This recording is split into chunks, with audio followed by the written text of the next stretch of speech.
Hey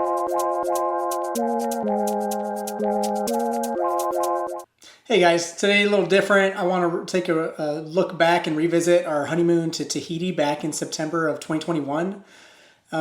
This was a trip we originally delayed, taken after our wedding. We got married in December of 2020.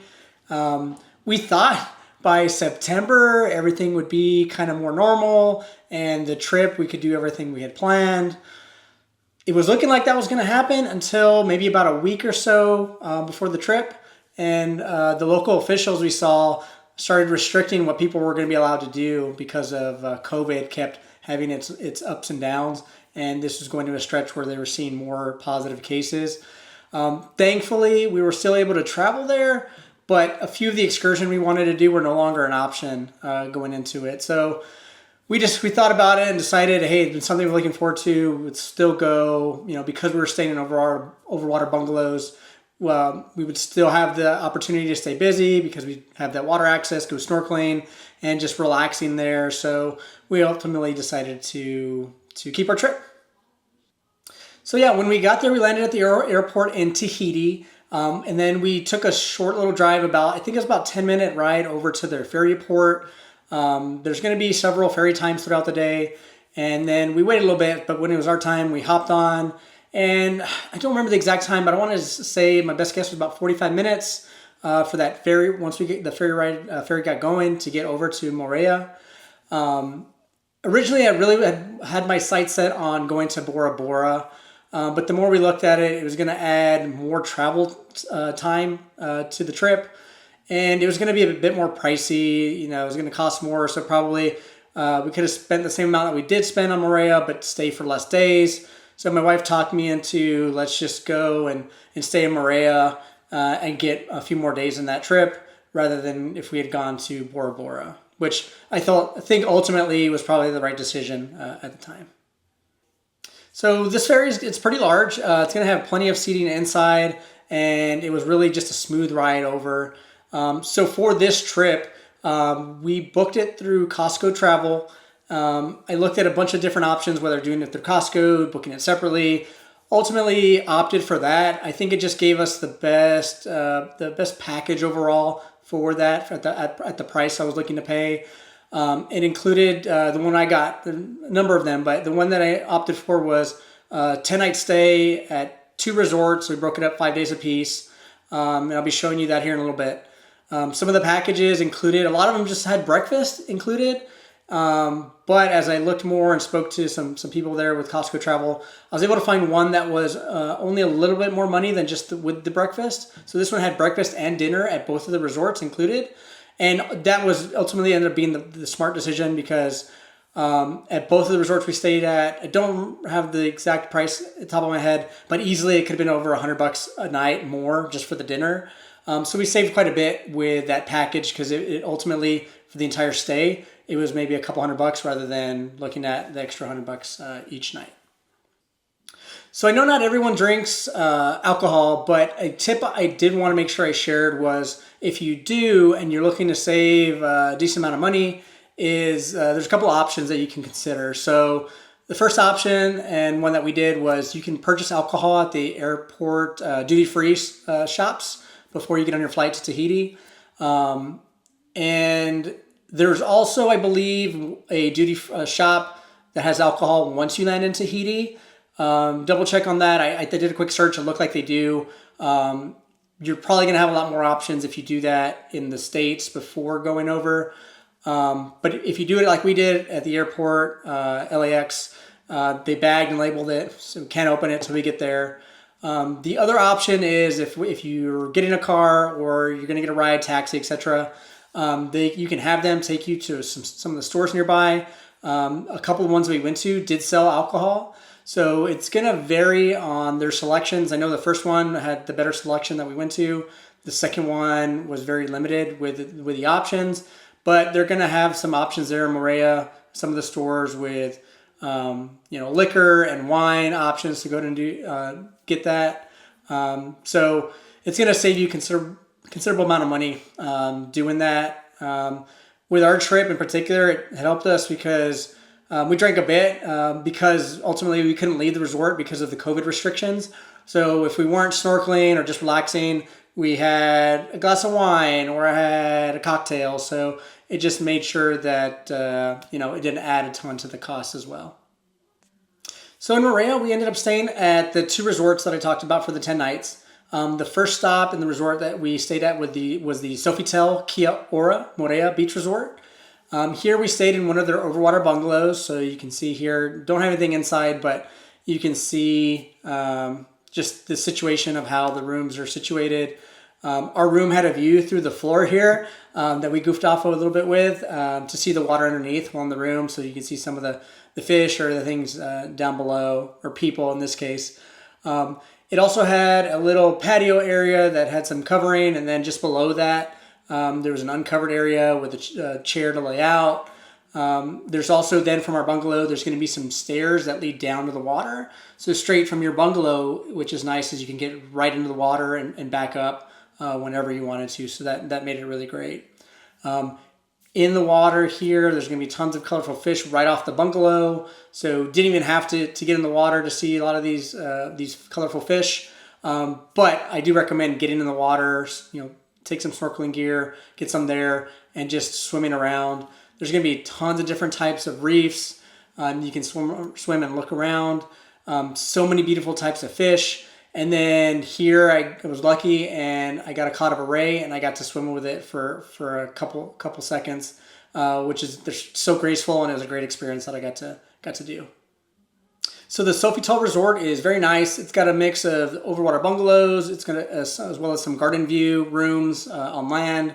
There is a community pool there, but I don't recall we ever used it. The whole point of us being there was to go ahead and swim in the ocean, get a view of all the sea life. So we did that, but that's an option there for you as well. The resort's gonna be a decent size. It's got a space for walking around, exploring, see some of the things like this unique structure that I got to take a picture with. The beach is gonna be very nice as well. It's very long. It's gonna have plenty of lounge chairs and umbrellas there. So if you want to get a break from your overwater or from your garden view room, you can go ahead and grab a chair, relax there on the beach, nice and peaceful.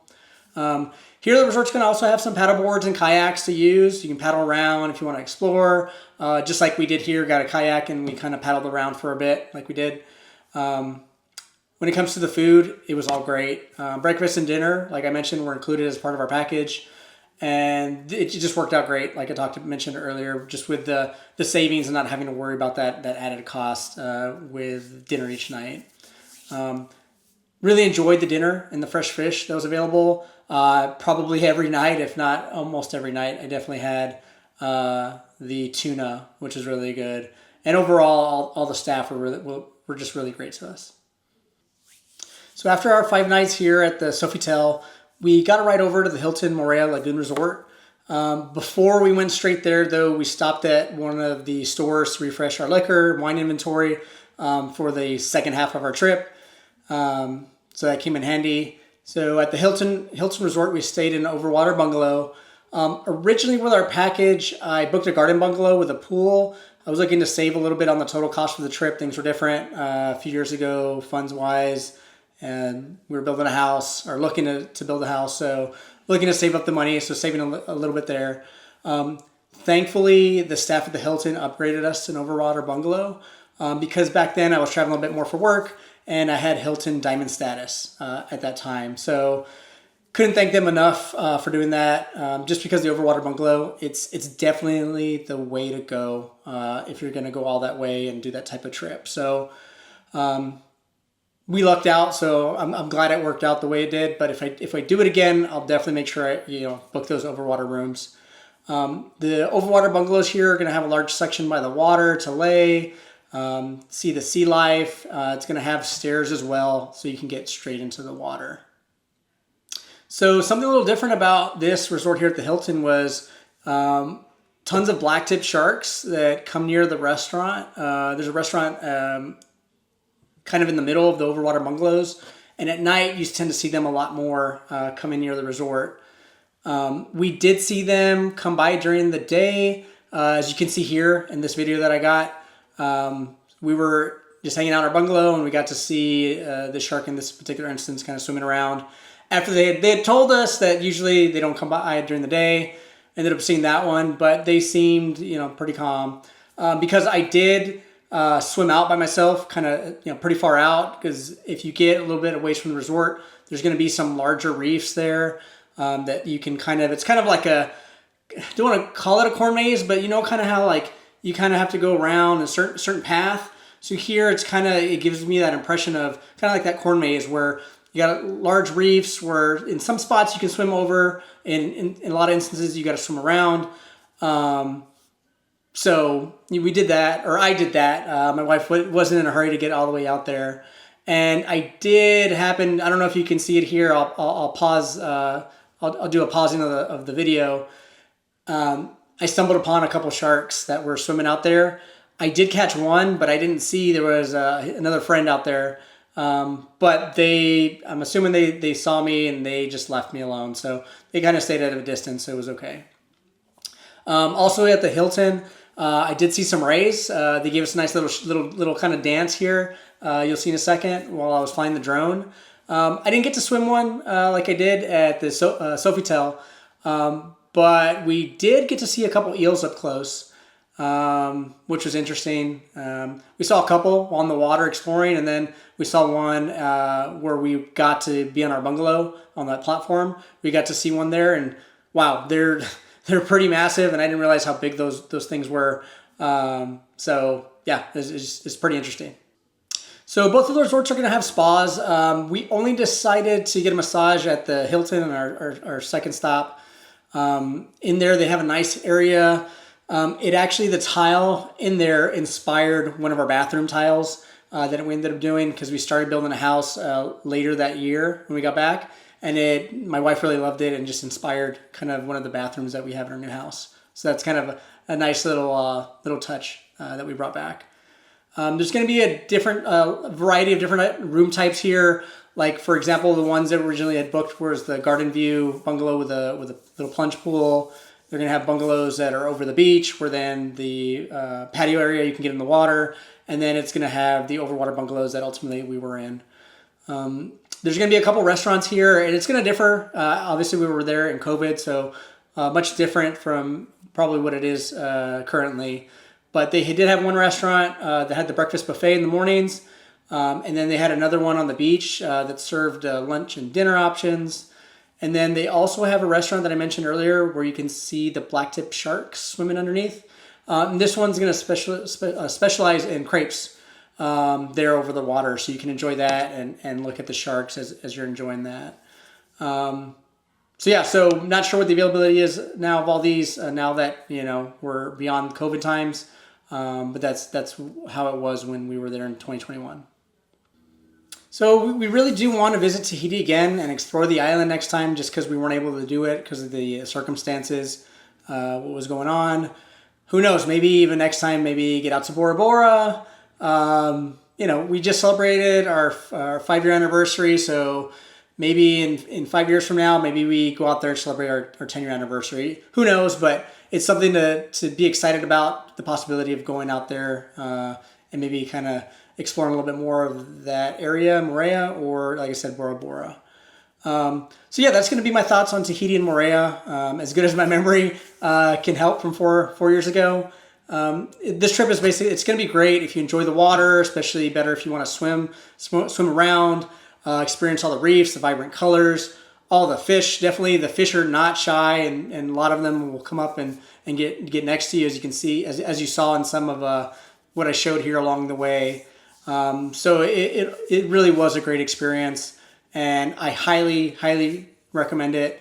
If you have the resources and the time, please definitely make it out there at some point. That's going to wrap it up there. As always, hope you're all enjoying commentary and all the videos that I've been posting. And let me know anything that you'd like to see differently in the comments. And hopefully I can have you subscribe so you can see some of the more of the trips and things that we got going on and things we got planned over the next few years. So with that, hope I'll see you at the next one. Bye.